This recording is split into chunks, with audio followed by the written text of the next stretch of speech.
The Who's fifth studio album, Who's Next, is a landmark record in rock history. Recorded at the peak of the band's creative powers, it showcases their innovative and powerful blend of traditional rock and the emerging world of synthesizers, making full use of the textures they could add to the standard guitar, bass and drum setup. Add Roger Daltrey's incredible vocals, and you have an unstoppable sound of The Who at their very best. The album's songs were initially intended for a follow-up rock opera to the hugely successful Tommy, which was going to be named Lifehouse.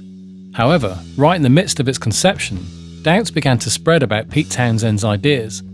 This ambitious project, envisioned by Pete, was a multimedia rock opera with a sci-fi storyline, but it proved to be too complex, and the project eventually collapsed under its own weight. Instead of abandoning the music entirely though, The Who decided to compile the best tracks into what became Who's Next. The transition was from the intricate abandoned Lifehouse narrative to a more straightforward, concise rock album. The recording for the album spanned several studios and phases. The initial sessions started at the record plant in New York in March 1971 with Kit Lambert, where the band laid down the foundation for several tracks. However, these sessions didn't capture the right energy, so they shifted to London's Olympic Studios and the Rolling Stones' mobile recording truck at Mick Jagger's Stargrove's estate.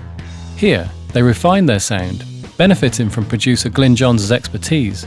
The band intentionally decided to part ways with Kit Lambert and bring Glyn Johns in as producer for Who's Next, due to creative differences and dissatisfaction with his direction of their previous album, Tommy. Kit Lambert's approach was seen as too indulgent and not focused enough on the band's raw energy and sound. Glyn Johns, known for his straightforward and practical approach, was brought in to help the band achieve a more cohesive and powerful sound. Pete said, "Glyn was a difficult man. He could be quite tricky with some people. He liked to work quickly. We liked to work slowly. He and Roger never got on, but he respected me and me him. We got on well and have remained friends. I used a multi-mic technique on drums at home. Close mic in every drum. The sound I wanted was like Levon Helm, tight, damp and funky. Glyn liked a bigger sound, as is well known, often only using 3 or occasionally 4 microphones. He built the sound with a delayed reverb and incredibly careful mic positioning. Sometimes he'd come out into the studio and move a mic about a millimetre, and I'd think he was being nuts, but it made a big difference. You could hear phase issues I would miss. Glyn's best trick was with acoustic guitars, especially with my Gibson J200. Glyn set the microphone up unusually far away from the sound hole, sometimes as much as 9 inches. He used Neumann U67s rather than the smaller capsule mics like the KM84s that other engineers preferred. He used Helios 69 mic pre modules and a tiny amount of EQ boosting at 2.8 and 10K, and a touch of the small Helios in-console compressor that was made by Audio and Design, a UK company. By the way, the 500 series ADR compressor is a very good copy of that Helios compressor and sounds terrific on acoustic guitars. As a producer himself, Pete Townshend has always been really into recording and had built quite an impressive home studio by this stage, featuring a lot of top-of-the-range equipment. This meant that the demos he prepared were of a high enough standard to be used in the final recording. Pete said, "Glyn was always ready to use my demo parts. I had Dolby A on my 8-track machine, a Neve console," Glyn hated Neves, "and Neumann U87 microphones. It wasn't hard to improve on my demos, but the tracks often went sideways. That said, Keith Moon and John Entwistle were both respectful of what I had played on the drums and bass, but we only used the very best bits. With Pete playing all the parts on the demos, they were of great quality, but it only became The Who once all the members laid down their own parts."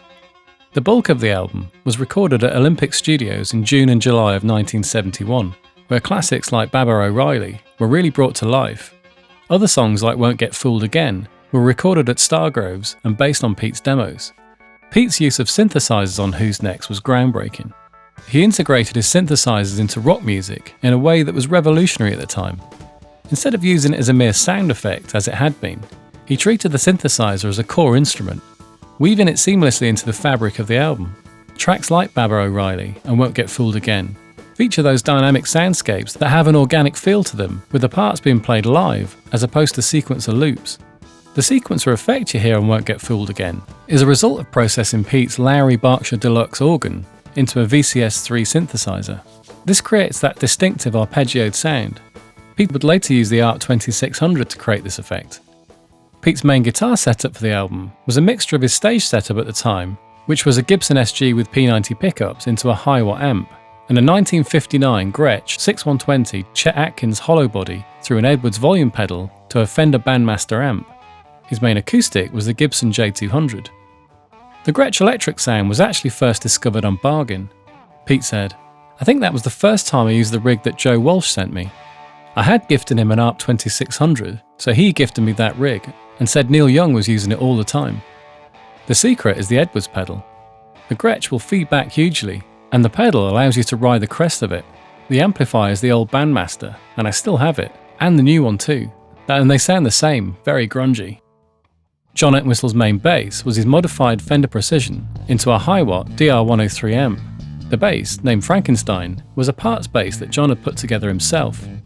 He explains, "I had a day off in San Francisco once and spent it screwing a bass together from 5 smash Fender Precisions, including a couple of slab ones, of which they only made 20.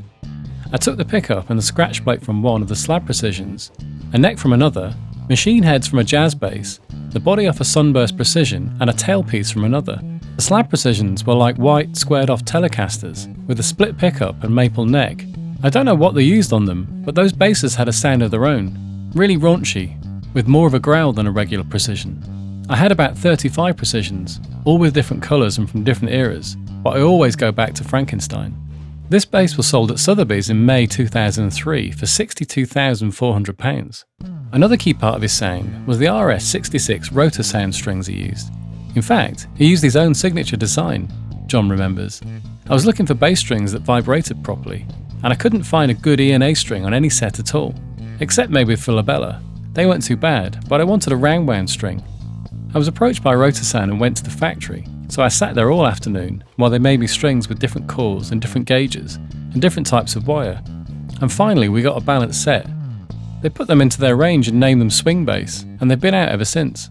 Keith Moon was playing his much expanded Premier kit in 1971. This setup, at least for live, featured many toms and even a timpani drum. This picture shows how many toms he had going on at the time.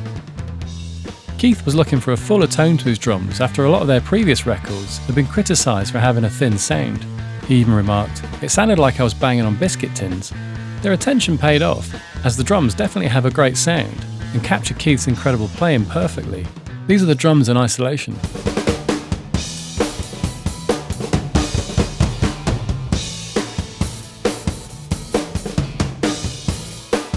Once all the main recordings were completed, the final overdubs and mixing took place at Olympic and Island Studios, wrapping up a journey that began with a grandiose concept and culminated in a rock masterpiece. The lead single from the album, Won't Get Fooled Again, which was edited down to 3.5 minutes, was released ahead of the album on the 25th of June 1971 in the UK and in July in the US. It reached number 9 and number 15 in the charts in respective countries. The album itself was released in August in both the US and the UK, and it became the only album by The Who to top the UK charts. Who's Next solidified The Who's place in rock history, proving their ability to evolve and continue to push creative boundaries.